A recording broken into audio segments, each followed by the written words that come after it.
Hello friend, इस video में हम सिंधु घाटी सभ्यता में हड़प्पा सभ्यता, मोहनजोदड़ो, धोलावीरा, लोथल, कालीबंगा, चंदोदड़ो को विस्तार विस्तार से पढ़ेंगे। तो चलिए प्रारंभ करते हैं। तो सबसे पहले हड़प्पा सभ्यता को विस्तार से पढ़ेंगे। हड़प्पा सभ्यता पंजाब प्रांत में सिंधु नदी के पास स्थित है। इसकी खोज 1921 में दयाराम साहनी ने की थी, और यदि कहा जाए तो R.D. बनर्जी ने औपचारिक उत्खनन शुरू किया था। और हड़प्पा सभ्यता सिंधु घाटी सभ्यता का हिस्सा माना जाता है। और इसकी खोज की यदि हम बात करें तो यहाँ ग्रिड प्रणाली पर शहर बसा हुआ था, जो हमें खोजी हुई चीज़ों में प्राप्त होती हैं, जैसे मुख्य सड़कें, लंबवत और अनुप्रस्थ सार्वजनिक स्नानागार, ग्रेट बांध की तरफ, और कुशल जल निकासी और नालियों का सिस्टम प्राप्त हुआ। और शहर के अलग अलग क्षेत्र में आवासीय औद्योगिक क्षेत्र देखने को मिले। और यदि कहा जाए तो हड़प्पा सभ्यता से हमें श्रमिक निवास स्थान मिला, और आग की 16 भट्टियाँ प्राप्त हुईं, और धोती पहने एक मूर्ति प्राप्त हुई हमें हड़प्पा सभ्यता से, और 6 अन्नागार प्राप्त हुए। और आवास भवन की को यदि देखा जाए तो ईंटों से बने घरों में हवादार कमरे और आंगन प्राप्त हुआ। कुएं और पानी की आपूर्ति के लिए हर घर में कुआं देखने को मिला।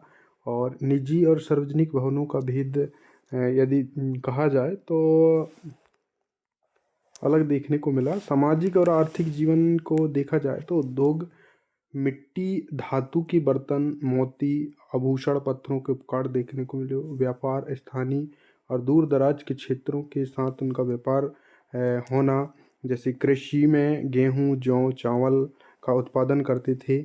मुद्रा, सिक्के नहीं हुआ करते थे, और उस समय मोहरों से होता था व्यापार, और वस्तु विनिमय प्रणाली हुआ करती थी।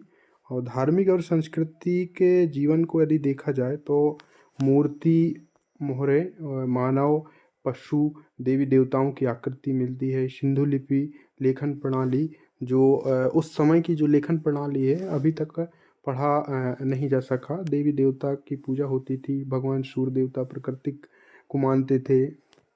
आदि जो मातृ देवी की पूजा किया करते थे, और पीपल का वृक्ष की पूजा करते थे, जैसे हमने पहले की वीडियो में पढ़ा है। और कलाकृति को यदि देखा जाए तो मिट्टी और पत्थर की मूर्तियाँ, मानव और पशु की मूर्ति भी देखने को मिला। आभूषण, मोती की माला देखने को मिला। मिट्टी के बर्तन, धातु उपकरण भी देखने को मिले।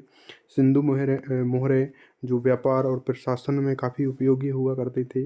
विशेषकर यदि देखा जाए तो नगर नियोजन प्राचीन विश्व में प्राचीनतम योजनाबद्ध नगर व्यवस्था थी, जो साफ सफाई, स्वच्छता, निजी और सार्वजनिक स्नानागार हुआ करते थे। सामान्य जीवन शैली को यदि देखा जाए तो सिंधु लिपि जैसे प्राचीन लेखन प्रणाली। और यदि हम यूपीएससी का क्वेश्चन देखें तो मैं आपको एक क्वेश्चन दिखाना चाहूँगा। आप ये क्वेश्चन देख सकते हैं, जो मोहनजोदड़ो से प्राप्त नाचती हुई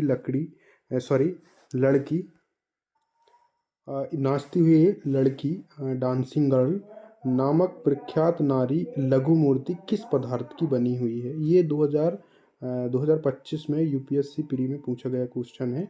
तो ये कांस्य धातु की बनी हुई नारी थी। जो इस टाइप से यूपीएससी में क्वेश्चन डायरेक्ट पूछे जाते हैं। तो चलिए हम नेक्स्ट पढ़ेंगे मोहनजोदड़ो।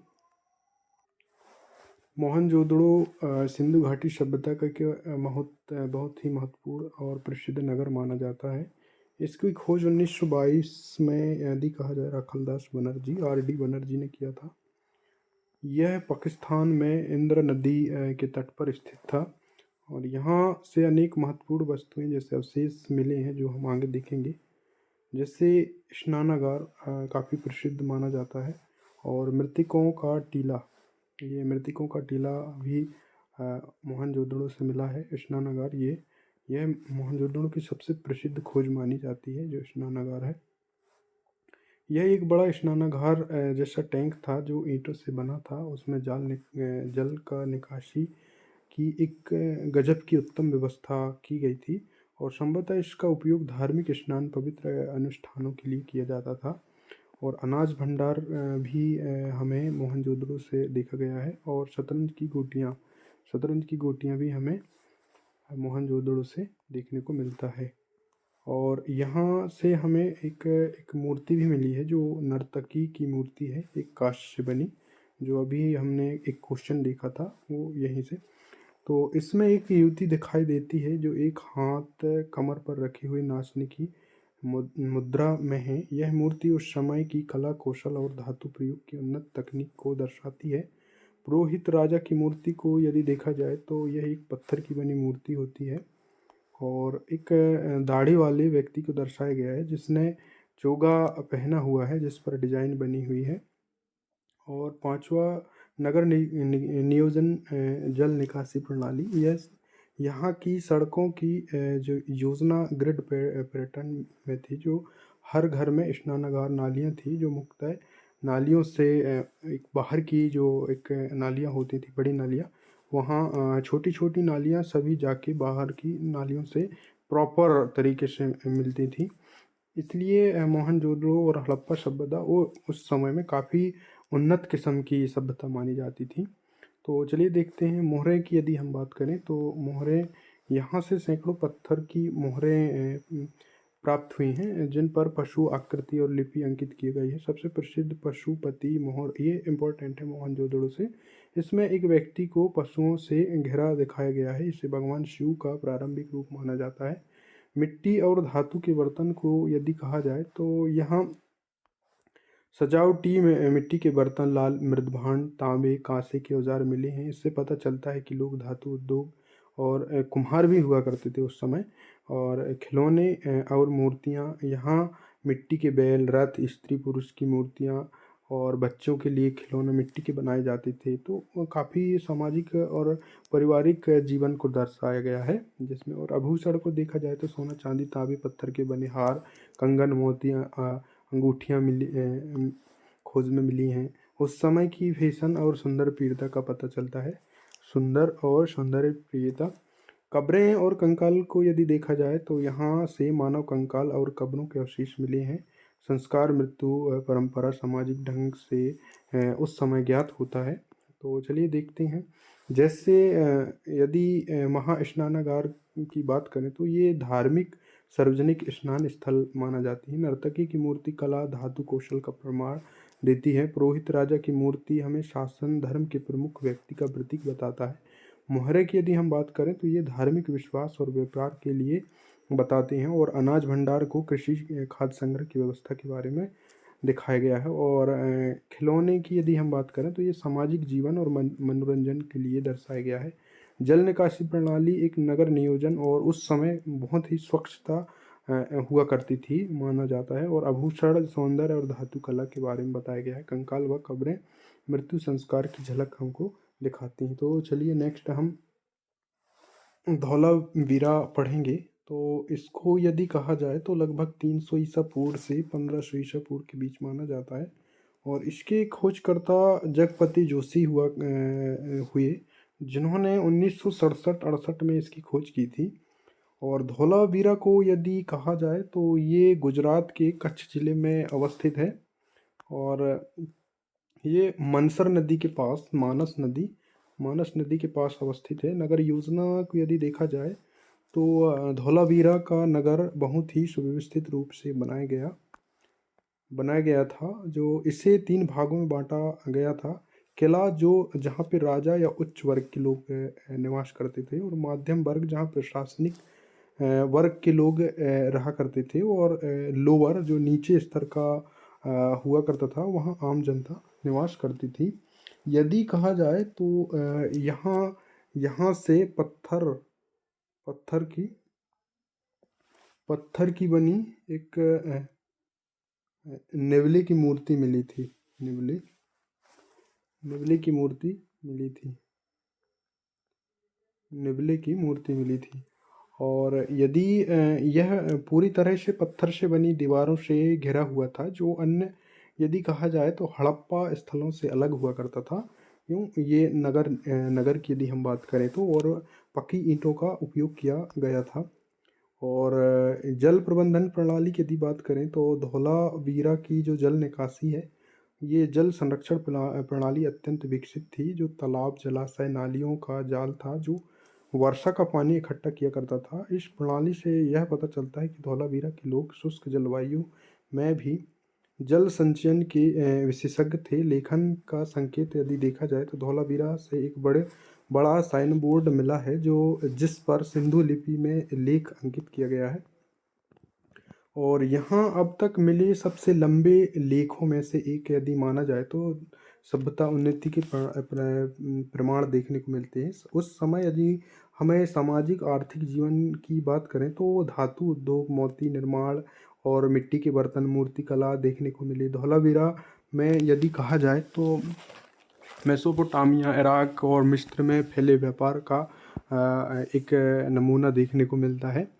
और यहाँ के लोग कृषि, पशुपालन, व्यापार पर निर्भर हुआ करते थे। और धार्मिक संस्कृति में मूर्तियाँ, मृदभांडों का चित्र देखा गया। कब्रों में मिली बहुत सारी चीज़ें, जैसे जैसे मूर्तियाँ मिली वहाँ पे कुछ यदि कहा जाए तो मृदभांड कब्रों में देखने को मिला। इससे पता चलता है कि धौलावीरा के लोग पूर्वजों की पूजा, धार्मिक अनुष्ठान किया करते थे। वस्तु निर्माण को यदि देखा जाए तो धौलावीरा में ईंटों की बजाय पत्थरों का प्रयोग किया गया था। इससे क्या होता है कि हड़प्पा और मोहनजोदड़ो से अलग दिखाई देता है। यहाँ बड़ी बड़ी जलाशयों की दीवारें, पक्की सड़कों के प्रमाण मिलते हैं। विश्व धरोहर में इसको दर्जा दिया गया है। 2021 में यूनेस्को ने धौलावीरा को विश्व धरोहर स्थल का दर्जा दिया है। यह भारत में सिंधु नदी सभ्यता के प्रमुख पर्यटक स्थलों में से एक माना जाता है। तो चलिए हम नेक्स्ट देखेंगे लोथल के बारे में। गुजरात राज्य के अहमदाबाद जिले के सरगवाला गांव के पास भावनगर की खाड़ी के निकट लोथल स्थित है।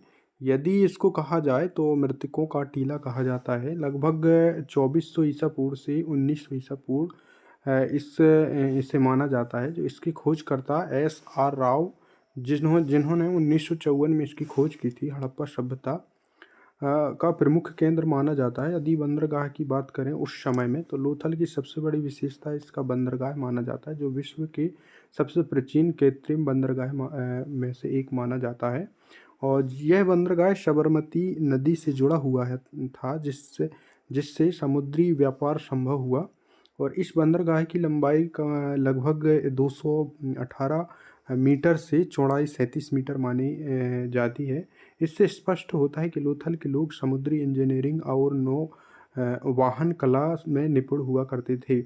नगर नियोजन यदि देखा जाए तो लोथल शहर को संगठित ढंग से बनाया गया था।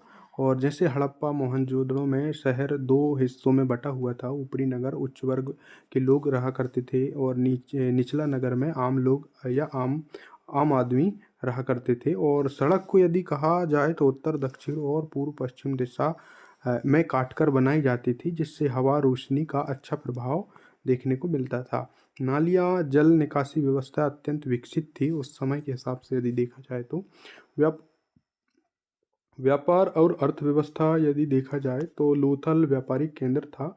यहाँ से मेसोपोटामिया, मिस्र, इराक, ईरान जैसे देशों में व्यापार के प्रमाण देखने को मिलते हैं। व्यापार मुख्यतः मोतियाँ, कीमती पत्थर, धातु, तांबा, कांसा, सोना, मिट्टी के बर्तन, मूर्तियाँ। यहाँ एक मोती निर्माण कारखाना भी मिला है, जो इस सभ्यता की कारीगरी का प्रमाण देता है। और जल प्रबंधन और निकासी व्यवस्था को यदि देखा जाए तो शहर में वर्षा का पानी इकट्ठा करने और निकालने की सुव्यवस्थित प्रणाली थी। नालियाँ ईंट से बनी और ढकी हुई थी ताकि गंदगी ना फैले। और इससे पता चलता है कि लोथल के लोग साफ सफाई और स्वास्थ्य के प्रति सजग हुआ करते थे। धार्मिक संस्कृति जीवन को यदि देखा जाए तो लोथल में अग्नि वेदी मिली है, जिससे यह अनुमान लगाया जाता है कि अग्नि की पूजा हुआ करती थी। और मूर्ति, खिलौने और मृत भांडों का चित्रांकन से उनके सांस्कृतिक जीवन का पता चलता है। यहाँ मकबरों के भी अवशेष मिले हैं, जैसे कि यदि देखा जाए तो विश्व का सबसे पुराना कृत्रिम बंदरगाह माना जाता है। और रंगीन पत्थरों, मोती के कारखाना, तो ऐसे देखने को मिले हैं। तो चलिए नेक्स्ट पढ़ेंगे हम। लोथल में यदि देखा जाए तो मकान के जो दरवाजे होते थे वो मुख्य सड़कों पर खुला करते थे। लोथल के निचले नगर के पूरब में एक डॉकयार्ड और गोंदीवाड़ा प्राप्त हुआ है। यह पक्की ईंटों से निर्मित है। इसका आकार 218 मीटर लंबा है और 36 मीटर चौड़ा माना जाता है और 3.3 मीटर गहरा। धौलावीरा की यदि हम बात करें तो यह भारत में स्थित सिंधु सभ्यता का सबसे बड़ा नगर है। और धौलावीरा नगर अन्य नगरों की योजना से बनाया गया है, जो अभी हमने पहले पढ़े। यहाँ से 16 जलाशयों का प्रमाण मिलता है। यहीं से स्टेडियम एवं सूचना पट का प्रमाण मिलता है। कालीबंगा भी हमने पढ़े हैं, पर यह नगर 2 खंडों में विभक्त है। पश्चिम में दुर्ग क्षेत्र, पूर्व में निचला नगर। यहाँ से सिंधु सभ्यता के नीचे पूर्व सैंधव संस्कृति के प्रमाण देखने को मिलते हैं। यहाँ का दुर्ग क्षेत्र, निचला नगर दोनों अलग अलग रक्षा प्राचीर से घिरा था। और देखा जाए तो यहाँ के एक फर्श में अलंकृत ईंट का साक्ष्य मिलता है। यहाँ आयताकार अग्निवेदिका प्राप्त हुई है। और यदि आगे देखा जाए तो जैसे बनावली, यहाँ का जो दुर्ग क्षेत्र है, जो निचला नगर अलग नहीं है, क्योंकि मिट्टी का बना खिलौना के रूप में एक हल प्राप्त हुआ है यहाँ। और यदि यहाँ का जो दुर्ग है, जैसे बनावली में, यहाँ का जो दुर्ग क्षेत्र है एवं निचला नगर अलग अलग नहीं है, एक ही साथ बनाए गए हैं। और मिट्टी का बना खिलौना के रूप में यहाँ हल प्राप्त हुआ है और अग्निवेदिका भी प्राप्त हुई है। सामाजिक जीवन की यदि हम बात करें, सिंधु सभ्यता के समाज का स्वरूप मात्र सत्तात्मक शुरू में था। सैंधव समाज में कई वर्गों में अस्तित्व के प्रमाण मिले। सैंधव समाज के विभिन्न वर्गों में बांटा जा सकता है, जैसे विद्वान, पुरोहित, वैद्य, शिक्षा, ज्योतिष आदि। योद्धा, व्यापारी एवं शिल्पी वर्ग, श्रमिक वर्ग। और सैंधव समाज में व्यापारियों को महत्वपूर्ण स्थान रहा होगा। भोजन, सैंधववासी शाकाहारी और मांसाहारी दोनों प्रकार के भोजन करते थे। मांस, मछली, दूध का प्रयोग करते थे। औषधियों के लिए शिलाजीत, समुद्र का फैन एवं नींबू का प्रयोग करते रहे। और वस्त्र की यदि हम बात करें, सिंधु सभ्यता के किसी भी स्थल में किसी भी निर्मित वस्त्र का साक्ष्य नहीं मिला। सैंधववासी सूतों, ऊन दोनों प्रकार के वस्त्र पहनते थे। मोहनजोदड़ो से प्राप्त चांदी की डिबिया के अंदर से लाल रंग के कपड़े का साक्ष्य प्राप्त हुआ है, जो स्त्रियां स्कर्ट नुमा वस्त्र धारण करती थी। शाल जैसे वस्त्र भी ऊपर से धारण किया जाता था। आभूषण, सैंधववासी विभिन्न प्रकार के आभूषणों का प्रयोग करते थे। आभूषण सोना, चांदी, तांबा, कांसे से निर्मित होते थे। इसके अतिरिक्त कीमती पत्थर, साधारण पत्थर, मिट्टी एवं हाथी दांत से भी आभूषण बनाए जाते थे। मुख्य आभूषण में हार, बाजूबंद और बलपिन, अंगूठी, चूड़ियाँ आदि का प्रयोग करते थे। हड़प्पा से सोने का बना हुआ 6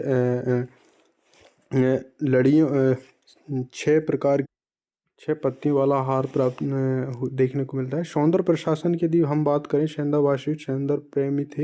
हड़प्पा के उत्खनन से प्रशासन बॉक्स प्राप्त हुआ। हड़प्पा से ही काजल की डिब्बियाँ, सफ़ेद पाउडर के प्रमाण मिले हैं। चन्हुदड़ों से लिपस्टिक के प्रमाण मिले हैं, ये इंपॉर्टेंट है। स्त्रियां विभिन्न प्रकार के केश विन्यास करती थीं।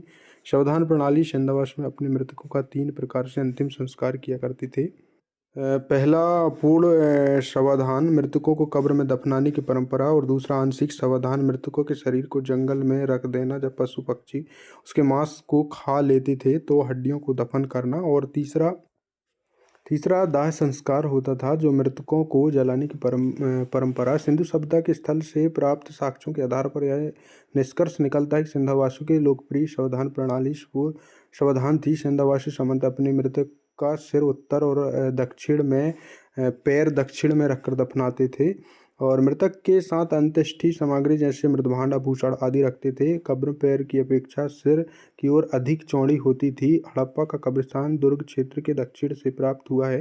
हड़प्पा कब्रिस्तान का नाम जैसे पुरातन में 37 कब्रें प्राप्त हुई, इससे उसका नाम R37 रखा गया है। यहाँ से कुल 37 कब्रें प्राप्त हुई हैं।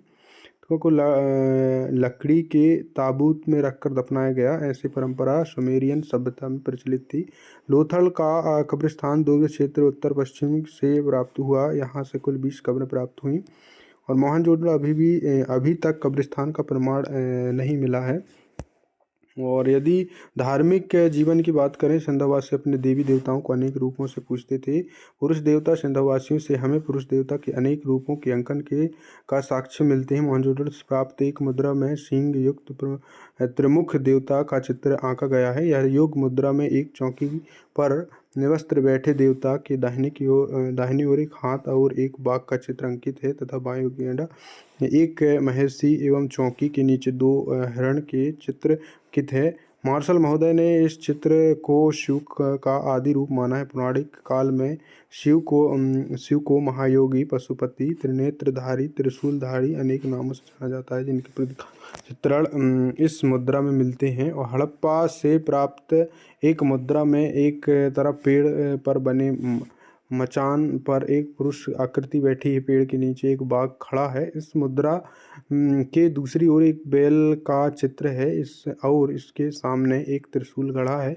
इसे भी शिव का प्रतीक माना जाता है। और मातृ देवी हड़प्पा मोहनजोदड़ो आदि से बनी संख्या में नारी मृण आदि कहा जाए तो मृण मूर्तियां, मोहरों पर अंकित नारी आकृति और अन्य दृश्य भी देखने को मिलता है।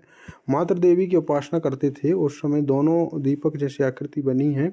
और यदि कहा जाए तो मूर्ति पूजा का सर्वप्रथम उल्लेख सैंधव सभ्यता से मिलता है। आगे किसी स्थल में मंदिर के साक्ष्य देखने को नहीं मिला, लेकिन हड़प्पा से प्राप्त एक मुद्रा में एक और स्त्री को सिर के बल खड़ा किया गया है और उसके योनि से वनस्पति निकालते हुए दिखाया गया है। इस चित्रण को मातृ देवी के प्रजनन शक्ति का स्वरूप माना है, अर्थात पृथ्वी देवी का अंकन है। और मार्शल एवं हिलर का मत है कि सिंधव देवी कुल में मातृ देवी का स्थान सर्वोपरि है। यदि पशु पूजा की यदि हम बात करें, सिंधुवासी अपने देवी देवताओं की कल्पना पशु के रूप में किया करते थे। देवताओं को काल्पनिक एवं वास्तविक पशु देवताओं के रूप में पूजा करती। काल्पनिक पशु मोहनजोदड़ो से प्राप्त एक मुद्रा में 3 सिर वाले पशु चित्र अंकन है। नीचे का सिर और सींग भैंसे का, और बीच और ऊपर का सिर सींग बकरे का है। मोहनजोदड़ो से प्राप्त एक अन्य मुद्रा में 3 बाघों के शरीर को एक में जुड़ा हुआ दिखाया गया है। काल्पनिक पशु को पशु माना जाता है। यज्ञ, अग्नि पूजा एवं बलि जैसे सिंधुवासी यज्ञ अग्नि की पूजा करते थे। तो आर्थिक जीवन यदि उस समय देखा जाए तो सिंधु अर्थव्यवस्था पशुपालन और सिंचित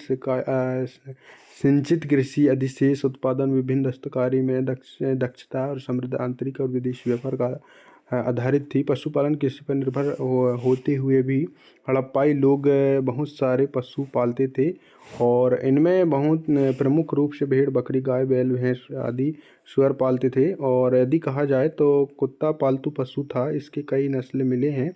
और सुतकोटगांव में अंतिम चरण में घोड़े की हड्डी मिली है, ये इम्पोर्टेंट है।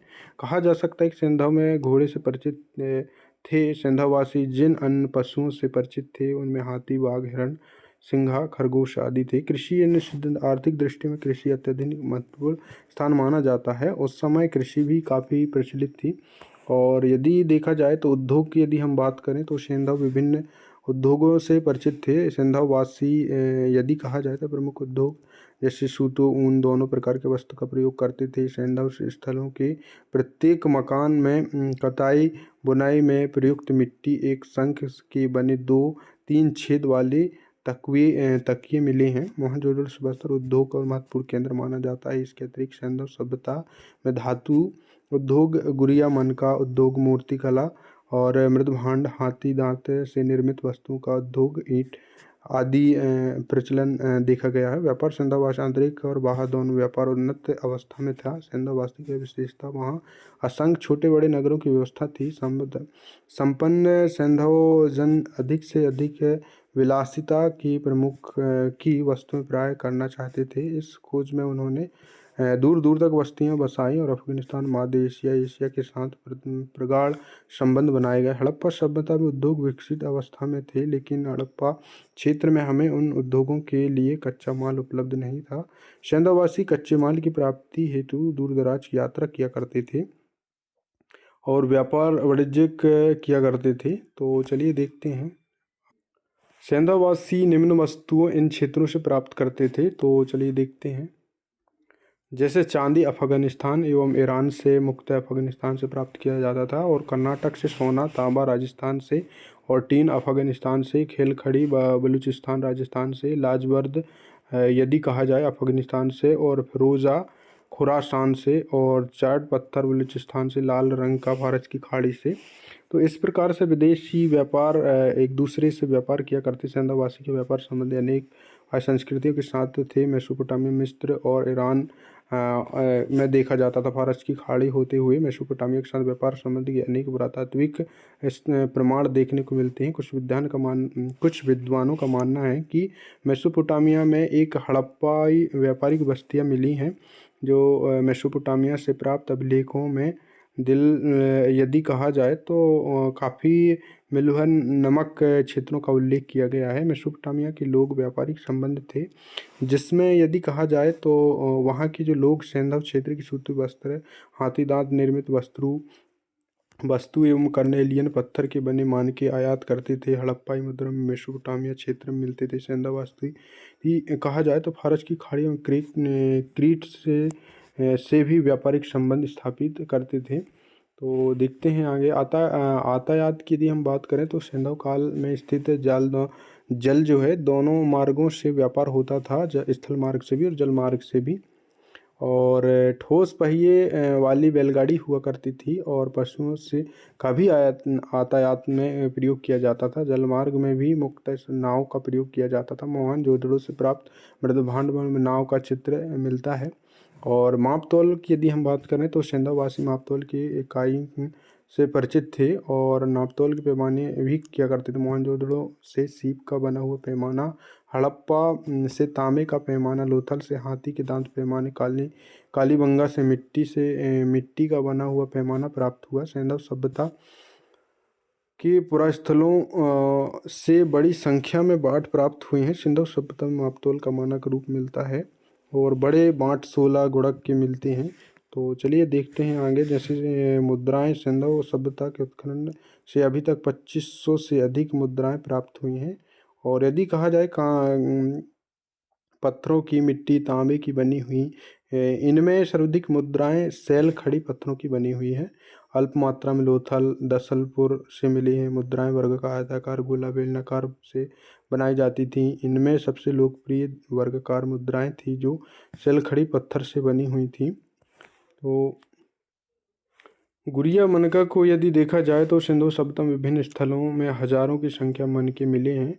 और मनकों का निर्माण विभिन्न प्रकार से पत्थर, धातु, मिट्टी और कांच की मिट्टी, सीप, हाथी के दांत से किया जाता था। और चंद्रद्रोह, लोथल, गुड़िया मनका बनाने के लिए कारखाना के लिए प्रसिद्ध माना जाता है। बेलनाकार मनके सर्वाधिक प्रचलित हुआ करते थे और रेखांकित मनके सिंधु सभ्यता के साथ साथ मेसोपोटामिया, मिस्र में भी मिला करते थे।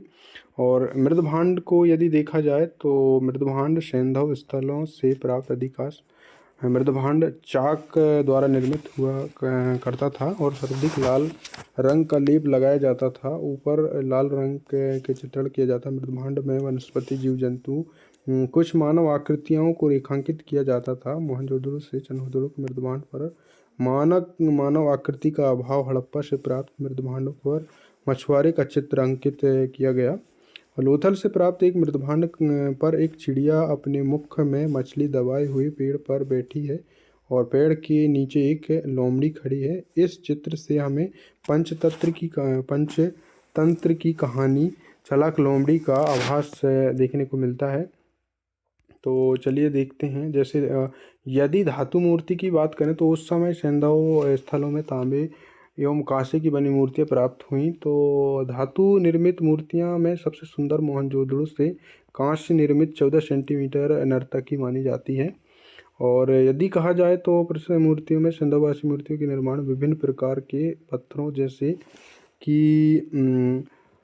अलाबास्टर, सेलखड़ी और स्लेटी चूना पत्थर, बलुआ पत्थर का प्रयोग किया जाता था। 12 प्रस्तर मूर्तियाँ मिली हैं मोहनजोदड़ो से। सबसे सुंदर खेलखड़ी पत्थर की बनी एक पुरुष की मूर्ति मिली है।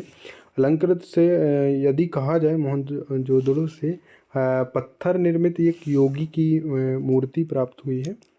और यदि देखा जाए तो मृण मूर्तियाँ सैंधव स्थलों से सर्वाधिक संख्या में मृण मूर्ति प्राप्त हुई हैं। ज़्यादातर मूर्तियाँ यदि कहा जाए तो सांचे में ढालकर बनाई गई हैं और नारी नृत्य मूर्तियाँ अधिक मिली हैं। ज़्यादातर नारी की ही मूर्तियाँ जो वस्त्र पहने हुए हैं। हड़प्पा से प्राप्त एक नारी के 3 पाँवे वाली कुर्सी में बैठे हुए दिखाया गया है।